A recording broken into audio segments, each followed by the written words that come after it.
बिस्मिल्लाहिर्रहमानिर्रहीम अस्सलामुअलैकुम। तो आज की इस वीडियो में हम सीखेंगे कि स्पीड टाइम ग्राफ किसको कहते हैं। ठीक है। और दो बॉडीज़ के लिए हम ग्राफ भी बनाएंगे, एक उसके लिए कि जो कांस्टेंट स्पीड के साथ मूव कर रही हो, और दूसरी उसके लिए कि जिसकी जो स्पीड है या वेलोसिटी है वो चेंज हो रही है लेकिन यूनिफॉर्म तरीके से चेंज हो रही है। ठीक है। तो इन दोनों बॉडीज़ के लिए हम क्या बनाएंगे, स्पीड टाइम ग्राफ बनाएंगे। ओके। अच्छा, ये इससे पहले हमने एक ग्राफ पढ़ा था, उसका नाम था डिस्टेंस टाइम ग्राफ। ये बहुत ज़्यादा इंपॉर्टेंट है, आपको ये भी आना चाहिए। और ये आपको कैसे मिलेगा, आपने ऐसे ही लिखना है यूट्यूब पर कि distance time graph by sir Saddam. ठीक है। इस तरीके से आप लिख के सर्च करेंगे तो आपको ये मेरी वीडियो मिल जाएगी। और बाकी इन तमाम टॉपिक्स में से कैसे क्वेश्चंस आते हैं पेपर में ये भी इंशाल्लाह आपको बताएंगे, आपने कैसे लिखना है ये भी बता देंगे। और मैथ और फिजिक्स न्यूमेरिकल्स इन सब की जो प्लेलिस्ट हैं वो आपको कैसे मिलेंगी वो तरीक़ेकार भी वीडियो के लास्ट में आपको बताया जाएगा। तो स्टार्ट करते हैं अपने टॉपिक को।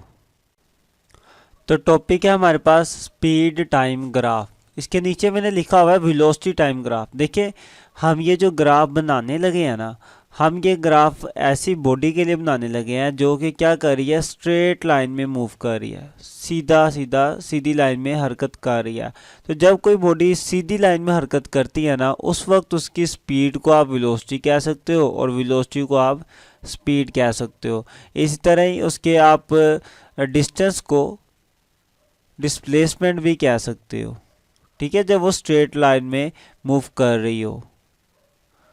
तो ये बातें अहम थी, ये आपने याद रखनी है कि कब और क्यों से डिस्प्लेसमेंट और डिस्टेंस को एक दूसरे की जगह कहा जा सकता है, और स्पीड और वेलोसिटी को कब कब हम एक दूसरे की जगह यूज़ कर सकते हैं। अच्छा जी, तो अभी हम बनाएंगे स्पीड टाइम ग्राफ। जैसा कि इसके अंदर दो चीज़ें हैं, एक है स्पीड और दूसरी चीज़ है हमारे पास टाइम।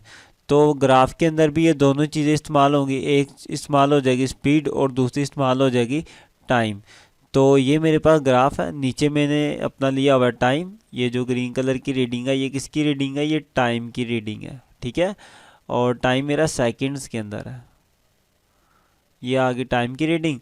और यहाँ पर ये जो मेरे वाई एक्सिस है, इसे वाई एक्सिस कहते हैं, इस पर कौन सी रीडिंग है, इस पर मेरी रीडिंग है स्पीड की। ठीक है, स्पीड को वी के साथ लिखा जाता है, ये मेरा वी है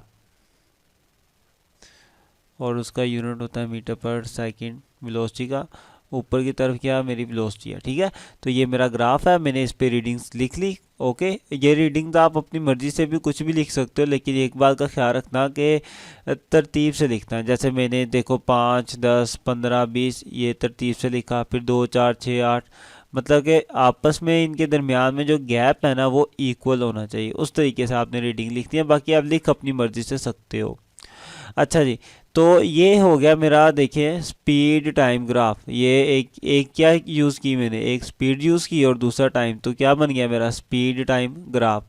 अब बनाते हैं speed time graph different bodies के लिए। तो सबसे पहले मैं अपना स्पीड टाइम ग्राफ बनाऊंगा कि ऐसे ऑब्जेक्ट के लिए जिसकी स्पीड क्या है, कांस्टेंट है। ठीक है, कि object moving with constant speed, के एक जिस्म है वो कांस्टेंट स्पीड के साथ हरकत कर रहा है, उसका ग्राफ बनाएं। तो बनाते हैं। सबसे पहले तो आपको पता होना चाहिए कि कांस्टेंट स्पीड का मतलब क्या है। कांस्टेंट स्पीड का मतलब ये है कि उसकी जो स्पीड है वो चेंज नहीं हो रही। ठीक है, नेवर चेंज, कभी भी उसकी स्पीड क्या होगी, चेंज नहीं होगी। तो वेलोसिटी उसकी तब्दील नहीं हो रही, इसलिए हम उसे कहेंगे ये क्या है, कांस्टेंट स्पीड है। अब वेलोसिटी चेंज होने का मतलब समझते क्या है, मतलब ये है कि फ़र्ज़ करो एक बॉडी इस पॉइंट से इस पॉइंट तक आई, उसकी स्पीड थी 5। ठीक है, और कितने टाइम में आई, 2 सेकंड में आ गई। फिर आगे वाले 2 सेकंड में भी उसने उतना ही फासला कवर किया और उसकी स्पीड फिर क्या रहेगी, 5 ही रहेगी। फिर आगे वाले 2 सेकंड में उसने बराबर का फासला तय किया और उसकी स्पीड क्या रहेगी, 5 रहेगी। 2 सेकंड में फिर उतनी रही। तो मतलब यह है कि स्पीड चेंज नहीं हो रही, स्पीड जितनी है उतनी ही रहेगी। ओके, तो अब अपने ग्राफ पे आते हैं। स्पीड जितनी है उतनी ही रहेगी, यही बात कही मैंने आपको। तो इसी बात को अब आप अपने ग्राफ पे अप्लाई कर दो। फर्ज करो शुरू में कोई बॉडी है, उसकी स्पीड ये मैंने स्पीड लिखा हुआ है ना इस साइड पे, ये स्पीड है सारी। तो एक बॉडी है, उसकी शुरू में स्पीड कितनी है, इतनी है। तो जैसे जैसे टाइम गुजरता रहेगा तो क्या उसकी स्पीड ज़्यादा होगी? नहीं, स्पीड तो कांस्टेंट है, हमने खुद ही कहा हुआ है स्पीड को कांस्टेंट रखना है। तो स्पीड तो उसकी कम ज़्यादा नहीं होगी, स्पीड तो जितनी है उतनी रहेगी, लेकिन टाइम तो गुजरता रहेगा। तो मेरा जो ग्राफ है वो टाइम की डायरेक्शन में तो ज़रूर आगे जाएगा, टाइम की डायरेक्शन में ज़रूर आगे जाएगा, लेकिन वेलोसिटी की डायरेक्शन में ऊपर नीचे नहीं होगा। क्योंकि अगर ऊपर या नीचे हो तो उसका मतलब है कि अगर ऊपर होता है तो वेलोसिटी ज़्यादा होगी, अगर नीचे होगा तो वेलोसिटी कम होगी। लेकिन वेलोसिटी तो कम ज़्यादा हो नहीं रही, तो ग्राफ मेरा क्या रहेगा, एक स्ट्रेट लाइन रहेगा। ओके, देखिए काफ़ी सिंपल था ये पेपर में अक्सर पूछा जाता है कि अगर कोई बॉडी कांस्टेंट स्पीड के साथ हरकत करे और उसका ग्राफ क्या हो, वेलोसिटी टाइम ग्राफ हो। ये बड़ी इंपॉर्टेंट चीज़ है, आपने देखना ग्राफ कौन सा पूछा है, स्पीड टाइम ग्राफ या वेलोसिटी टाइम ग्राफ, एक ही बात है। तो अगर आपके पास स्पीड टाइम ग्राफ हो और बॉडी कांस्टेंट स्पीड से हरकत कर रही हो तो ग्राफ किस तरह का आता है, ग्राफ एक स्ट्रेट लाइन आता है। और वो जो स्ट्रेट लाइन है किसके पैरेलल होगी, टाइम के पैरेलल होगी। ठीक है, ये आपके पास टाइम था ना, तो मेरी स्ट्रेट लाइन किसके पैरेलल आ गई, टाइम एक्सिस के पैरेलल आ गई। ठीक हो गया। तो देखें ये है मेरा वो ग्राफ जो किसके लिए, कांस्टेंट स्पीड के लिए है। काफ़ी सिंपल था, ये आपको आना चाहिए। अब इसके बाद मूव करते हैं हम अपने नेक्स्ट केस के ऊपर। जी हाँ, अब हम ऐसी बॉडी के लिए ग्राफ बनाएंगे जो कि हरकत तो कर रही है लेकिन उसकी जो स्पीड है वो यूनिफॉर्म तरीके से चेंज हो रही है। ठीक है, उसकी जो स्पीड है या उसकी जो वेलोसिटी है वो तब्दील हो रही है, लेकिन कैसे हो रही है, यूनिफॉर्म तरीके से। तो पहले थोड़ा समझ लेते हैं कि यूनिफॉर्म तरीके से कैसे वेलोसिटी तब्दील होती है। आप देखिए, पहले कोई बॉडी यहाँ पर थी और यहाँ से वो यहाँ पर आ गई 2 सेकंड के अंदर अंदर। उसकी स्पीड कितनी हुई, 5 थी। ठीक है, फिर उसने 2 सेकंड में इतना ही फासला तय किया। ठीक है, बल्कि 2 सेकंड में फासला भी ज़्यादा होगा। ठीक है, अब उसने दोबारा फासला तय किया, 2 सेकंड में ज़्यादा फासला तय किया। तो 2 सेकंड के अंदर अब उसकी स्पीड क्या होगी, पहले 5 थी, अब स्पीड उसकी कितनी होगी, 10 होगी। ठीक है, स्पीड ज़्यादा होगी। फिर 2 सेकंड गुजरे, उसकी स्पीड कितनी होगी, 15 होगी 2 सेकंड में, फिर 15 होगी। तो देख रहे हो ना आप कि उसकी स्पीड ज़्यादा तो हो रही है लेकिन यूनिफॉर्म तरीके से ज़्यादा हो रही है, 5-5 के फ़र्क से ज़्यादा हो रही है। ऐसा नहीं था कि पहले उसकी वेलोसिटी 5 थी और 2 सेकंड के बाद उसकी वेलोसिटी होगी 15 और फिर 2 सेकंड के बाद उसकी वेलोसिटी 50 होगी। मतलब ये यूनिफॉर्म तो ना हुआ, एक तरीके के साथ तो नहीं ना बढ़ी वेलोसिटी। तो आपने ख़ास तरतीब के साथ, मतलब ख़ास तरीके के साथ, एक ख़ास गैप के साथ वेलोसिटी को इंक्रीज़ करना है। जैसे कि पहले 5 थी, फिर 10 होगी, फिर 10 के बाद 15 होगी। तो इनके दरमियान कितना कितना गैप आ रहा है, 5-5 का गैप आ रहा है। तो मतलब ये हुआ कि वेलोसिटी ज़्यादा तो हो रही है लेकिन इक्वल तरीके से ज़्यादा हो रही है। ठीक है, तो इस तरह की जो वेलोसिटी होती है उसे हम कहते हैं यूनिफॉर्म चेंजिंग स्पीड। ये इंपॉर्टेंट चीज़ है कि जिस बॉडी के अंदर यूनिफॉर्म तरीके से स्पीड चेंज हो रही होती है तो उससे हम क्या कहते हैं, उसका यूनिफॉर्म एक्सेलरेशन। ओके, ये यूनिफॉर्म स्पीड नहीं है, ये है यूनिफॉर्मली चेंजिंग स्पीड। कि अगर किसी के अंदर जो स्पीड चेंज हो रही है वो यूनिफॉर्म तरीके से चेंज हो रही है तो फिर उसका अंदर जो एक्सेलरेशन है वो क्या हो जाता है, यूनिफॉर्म एक्सेलरेशन हो जाता है। तो अगर पेपर में यूँ है कि एक बॉडी है, कोई जिस्म है और उसके अंदर क्या है, यूनिफॉर्म एक्सेलरेशन है, तो उसका ग्राफ बनाएं, तब भी आप यही ग्राफ बनाओगे। या अगर पेपर में इस तरीके से पूछा जाए कि यूनिफॉर्मली चेंजिंग स्पीड का ग्राफ बनाएं, कि कोई जिस्म है वो यूनिफॉर्म तरीके से अपनी वेलोसिटी को चेंज कर रहा है तो उसका ग्राफ बनाएं, तब भी आप यही ग्राफ बनाएंगे। अब ग्राफ कैसे बनाएंगे वो भी हम सीखते हैं कि ग्राफ एक्चुअली में बनाएंगे कैसे। देखें हो क्या रहा है, हो ये रहा है कि उसकी स्पीड भी चेंज हो रही है।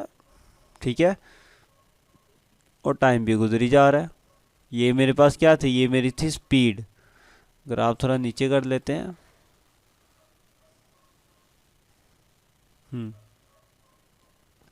इस साइड पे थी मेरी स्पीड, मीटर पर सेकंड स्पीड का यूनिट हो गया, और नीचे था मेरे पास मेरा टाइम सेकंड में। तो इस साइड में टाइम इंक्रीज हो रहा है मेरा, और यहाँ पर मेरी वेलोसिटी इंक्रीज हो रही है। अच्छा, अब जैसे जैसे टाइम गुजरी जा रहा है उसकी स्पीड भी क्या हो रही है, इंक्रीज हो ही जा रही है। तो देखें, जब मेरे पास 5 सेकंड गुजरेंगे तो उसकी स्पीड कितनी हो जाएगी, 2 हो जाएगी। ठीक है, अब मैं अगर इन दोनों को मिलाऊं कि 5 सेकंड गुजरे, स्पीड कितनी होगी, 2 होगी, तो ये 1 पॉइंट आ गया मेरे पास। इसी तरह ही अगर मेरे पास 10 सेकंड गुजरे 5 सेकंड के बाद, दोबारा स्पीड कितनी इंक्रीज हो जाएगी, 4 हो जाएगी। ठीक है, 4 इसलिए हो जाएगी क्योंकि यूनिफॉर्म तरीके से इंक्रीज हो रही है ना। तो पहले 2 थी, अब क्या होगी, 4 होगी, तो बराबर इंक्रीज होगी।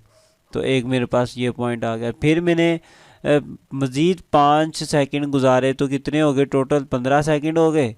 तो ये, और 15 सेकंड के बाद मतलब कि 10 से आगे 5 सेकंड के बाद मेरी जो वेलोसिटी है वो भी कितनी ज़्यादा होगी, 2 और ज़्यादा हो जाएगी। पहले 4 थी, अब कितनी होगी, 6 होगी। तो इनको भी आपस में मिलाया तो एक पॉइंट मुझे मिल गया ये वाला। ये जो पॉइंट मुझे मिल रहे हैं ये सारे, आप इन पॉइंट्स को आपस में मिलाएं तो क्या होगा, आपके पास एक सीधी स्ट्रेट लाइन आपको मिल जाएगी ये। ओके, तो एक स्ट्रेट लाइन आपको मिलेगी कुछ इस तरीके से। जी, हमें मिल गई हमारी एक स्ट्रेट लाइन, सीधी लाइन। क्लियर है। तो देखिए, ये एक ऐसी बॉडी के लिए ग्राफ बना जिसकी स्पीड यूनिफॉर्म तरीके से इंक्रीज हो रही थी, या फिर जिसका एक्सेलरेशन क्या था, यूनिफॉर्म था। ओके, ये उस बॉडी के लिए ग्राफ बना। अब इस ग्राफ की हम स्लोप फाइंड करते हैं।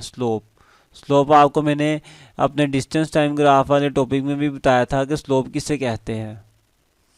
ठीक है, वही वाला कॉन्सेप्ट यहाँ पर भी यूज होगा स्लोप के लिए। तो स्लोप लेने का तरीका ये होता है कि आप उस लाइन के ऊपर कोई भी 2 पॉइंट्स ले लें। जैसा कि अब ये लाइन है ना, मेरे पास ये ग्राफ आया, मैं इसके ऊपर कोई से 2 पॉइंट्स ले लेता हूँ। मैं एक पॉइंट अपना ये ले लेता हूँ, या फिर जी, मैं एक पॉइंट अपना ये ले लेता हूँ और एक पॉइंट अपना ये वाला ले लेता हूँ। ठीक है, तो मेरे पास ये 2 पॉइंट्स हो गए। कोई भी 2 पॉइंट्स आप ले सकते हो। तो अब इन दोनों पॉइंट्स को करना है हमने माइनस, मतलब इसके y कंपोनेंट और x कंपोनेंट को। तो स्लोप कैसे आती है, आप y कंपोनेंट्स, ठीक है, y पॉइंट्स और x एक्सिस के ऊपर जो पॉइंट्स हो गए उन दोनों को माइनस करके डिवाइड कर देना आपने। तो y के ऊपर कौन कौन से पॉइंट्स है, देखिए ये दोनों पॉइंट्स y पर कहाँ पे मिल रहे हैं, ये है हमारा y एक्सिस। ठीक है, ये होता है y एक्सिस, ये होता है हमारा x एक्सिस। तो ये दोनों पॉइंट्स y पर कहाँ मिल रहे थे, एक पॉइंट मिल रहा था 4 पर और एक मिल रहा था 2 पर। ठीक है, एक मिल रहा था ये 2 पर। तो मेरे पास y पर फिर कितने पॉइंट आ गए, 2, एक आ गया 4 और माइनस दूसरा क्या आ गया 2, डिवाइडेड बाय। अब x एक्सिस पर कौन कौन से 2 पॉइंट्स मिल रहे हैं, अब ये दोनों पॉइंट्स x एक्सिस पर भी मिल रहे हैं। एक पॉइंट मेरा मिल रहा है 5 पर और दूसरा मिल रहा है 10 पर। तो x एक्सिस वाले पॉइंट हो गए, एक हो गया 10 माइनस दूसरा हो गया 5। तो 4 माइनस 2 क्या होता है, हमारे पास 2 होता है, डिवाइडेड बाय 10 माइनस 5 होता है 5। जब आप इन दोनों को डिवाइड करेंगे तो आपके पास आंसर आएगा 0.4। ये आपके पास क्या आ गई, स्लोप आ गई। ठीक हो गया। अच्छा, अब आप गौर करें कि y एक्सिस पर कौन सी वैल्यू हमने ली हुई थी, y एक्सिस पर ये था ना, y एक्सिस पर क्या लिया हुआ है हमने, वेलोसिटी ली हुई है। तो y एक्सिस पर मेरी थी velocity divided by x axis पर कौन सी चीज़ थी हमारे पास, ये देखें टाइम था। तो x एक्सिस पर आ गया मेरा टाइम। जब वेलोसिटी और टाइम इन दोनों को जब हम डिवाइड करते हैं तो हमारे पास क्या चीज़ आती है, अगर आपको याद हो पुराने टॉपिक्स तो उसके अंदर हमने पढ़ा था कि वेलोसिटी और टाइम जब इन दोनों को डिवाइड किया जाता है तो तब हमें मिलती है एक्सेलरेशन मिलता है। ठीक है, तो इनको डिवाइड करने से क्या मिलता है, एक्सेलरेशन मिलता है। ये बेसिकली क्या दे रहे हैं हमें, एक्सेलरेशन। तो यहाँ से एक बात हमें समझ आई कि ये जो स्लोप है, ये स्लोप मुझे क्या चीज़ प्रोवाइड कर रही है, ये स्लोप मुझे एक्सेलरेशन प्रोवाइड करती है। ठीक है, स्लोप क्या प्रोवाइड करती है, एक्सेलरेशन। अच्छा, ये स्लोप किसकी ली थी मैंने, वेलोसिटी और टाइम वाले ग्राफ की ली थी। तो ये भी एक एमसीक्यूज है कि वेलोसिटी टाइम ग्राफ या फिर स्पीड टाइम ग्राफ की जो स्लोप है वो हमें क्या चीज़ देती है, वो हमें एक्सेलरेशन देती है। इसके बरअक्स जब हमने पहले डिस्टेंस टाइम ग्राफ पढ़ा था, डिस्टेंस और टाइम ग्राफ ये पढ़े थे, डिस्टेंस टाइम ग्राफ ये हमें क्या देते हैं, ये हमें वेलोसिटी देते हैं। ठीक है, और वेलोसिटी टाइम ग्राफ हमें क्या चीज़ देते हैं, एक्सेलरेशन। ये बात ज़हन में रखनी है, ओके, कि वेलोसिटी टाइम ग्राफ क्या देते हैं, एक्सेलरेशन, मतलब इनकी स्लोप क्या देती है, एक्सेलरेशन, और डिस्टेंस टाइम ग्राफ की स्लोप क्या देती है, वेलोसिटी देती है। ये बात अपने जहन में बहुत अच्छे से बिठा लो आप, ये एमसीक्यूज अक्सर पूछा जाता है, काफ़ी अच्छी अच्छी जगहों पे पूछा जाता है। अच्छा, तो मेरे पास क्या आ गया, एक्सेलरेशन। मतलब ये हुआ फिर इसका कि ये जो मैंने स्लोप निकाली है 0.4, ये क्या है मेरे पास, ये तो एक्सेलरेशन है, और एक्सेलरेशन का यूनिट क्या होता है, मीटर पर सेकंड स्क्वायर। ठीक है, तो जो बॉडी मेरी मूव कर रही है उसका एक्सेलरेशन मैंने निकाल लिया, वो कितना है, 0.4 मीटर पर सेकंड स्क्वायर। ठीक है, तो ये बहुत एक आसान सा तरीका था जिसकी मदद से आप स्लोप फाइंड कर सकते हो। इसके अंदर जो इम्पोर्टेंट एमसीक्यूज थे कि स्लोप क्या चीज़ हमें देती है, स्लोप हमें एक्सेलरेशन देती है। ठीक है, लेकिन किसकी स्लोप, वेलोसिटी टाइम ग्राफ की स्लोप। ठीक है, बाकी मैंने आपको बातें क्लियर कर दी हैं। फिर भी कहीं पे कुछ इशू हो तो आप मुझे कमेंट करके लाजमी पूछ सकते हैं, मैं इंशाल्लाह उनको पढ़ के रिप्लाई भी करूँगा। तो ये तो एक चीज़ होगी मेरे। अच्छा, तो इसका तो ग्राफ बन गया मेरे पास। अब एक और एक्स्ट्रा चीज़ आपको मैंने बतानी थी, वो ये है कि distance travelled by a moving body, कि जब कोई बॉडी डिस्टेंस ट्रैवल करती है उसने कितना फासला कवर किया होगा, ये हमें ग्राफ की मदद से कैसे पता चलता है। देखिए, ग्राफ की मदद से मुझे उसके एक्सेलरेशन का पता चल गया ना कि बॉडी का एक्सेलरेशन कितना है, लेकिन अगर मैंने ये मालूम करना हो कि बॉडी ने फासला कितना कवर किया है तो वो भी मुझे ग्राफ की मदद से पता चल सकता है। वो कैसे, देखते हैं। देखिए जी, फ़र्ज़ करें एक बॉडी थी, चलना स्टार्ट किया, इधर तक चली। ठीक है, पहले उसकी वेलोसिटी कम थी, आहिस्ता आहिस्ता वेलोसिटी क्या होगी, ज़्यादा होगी।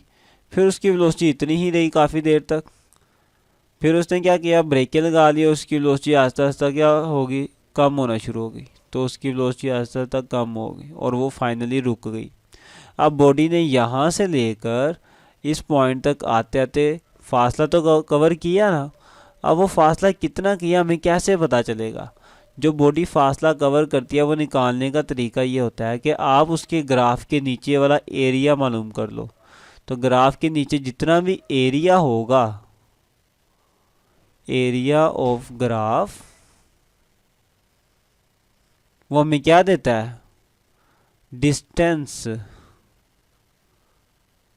Distance covered by the body.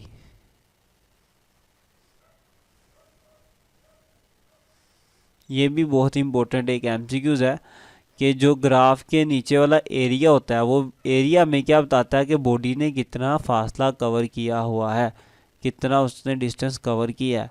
ठीक है, इस बात को हमने आगे वाले टॉपिक्स में इस्तेमाल भी करना है, तो ये अपने जहन में बहुत अच्छे से बिठा लो कि एरिया ऑफ अ ग्राफ क्या देता है हमें, distance covered by the body, कि किसी जिस्म ने कितना फासला तय किया वो हमें ये इसका एरिया बता देता है। ठीक है, तो उम्मीद करता हूँ कि आपको यहाँ तक अपने ये वेलोसिटी टाइम ग्राफ या स्पीड टाइम ग्राफ की मुकम्मल समझ आई होगी। अगर कुछ इशू हो, कुछ पूछना हो तो कमेंट बॉक्स आपके सामने है। अगर समझ आई है तो आपने इस वीडियो को शेयर लाजमी करना है, मुझे कमेंट में बताना भी है। उसके बाद अपनी फ़िज़िक्स, मैथ और न्यूमेरिकल्स की वीडियोस, उनके प्लेलिस्टें कैसे लेनी है आप इस वीडियो में देख लें। और अपने सब्जेक्ट की प्लेलिस्ट हासिल करने के लिए सबसे पहले अगर सब्सक्राइब नहीं किया तो वो कर दें, साथ ही बेल आइकन को भी दबा दें और ये प्लेलिस्ट वाले ऑप्शन पे आएँ, इस पर क्लिक करेंगे तो थोड़ा सा स्लाइड करें। सबसे पहले आपको न्यूमेरिकल की प्लेलिस्टें मिलेंगी, उसके बाद 9th मैथ की सारी प्लेलिस्टें इंशाल्लाह इधर आएंगी, फिर 10th मैथ की सारी प्लेलिस्टें, 11th की और 12th मैथ की भी सारी प्लेलिस्टें इंशाल्लाह यहाँ आएंगी। उसके नीचे फ़िज़िक्स की प्लेलिस्ट है, पहले 9th क्लास की और उसके बाद 10th क्लास की फ़िज़िक्स की प्लेलिस्टें होंगी। उम्मीद करता हूँ आपको समझ आया होगा। कहीं पे इशू हो, कुछ पूछना हो तो आप मुझे कमेंट लाजमी करें। मिलते हैं इंशाल्लाह नेक्स्ट वीडियो में, तब तक के लिए अल्लाह हाफिज़।